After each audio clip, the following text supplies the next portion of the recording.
I have issues with how this is written. So the CRT, the sexual classroom instructions that we're talking about is not a real thing. I do not think that one person's hurt feelings over facts make a crisis. And so my issue with the bill is that CRT has essentially become a calculated piece of propaganda devised by a man in Seattle in July in 2020.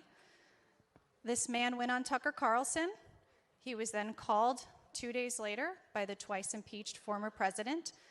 And then his narrative that he blasted out onto Fox News has now culminated into the last 6 months of this type of legislation being radio blasted throughout legislatures across the country.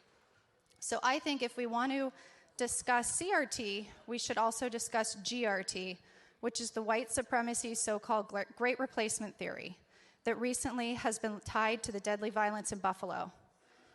This lie has been mainstreamed, now being mass spread to the ears and eyes of our children via TV, social media, and around the dinner table from parents who are ascribing to it. Both of these issues, CRT and GRT, were born from Fox News, are racially motivated as political ideologies to guise white supremacy. One of these is harming our children, and CRT is not that one.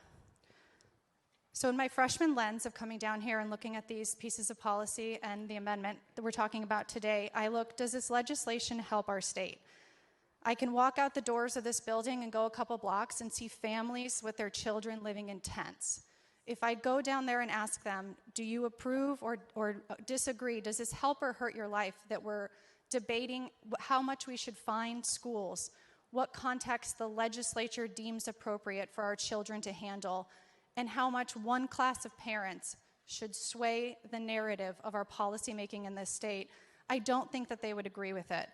And I don't think we should waste all of our time on this culture war that's meant to divide us and sow hate, instead of letting us focus on the issues that the public wants us to. That is my objection and comment to the underlying amendment on this bill.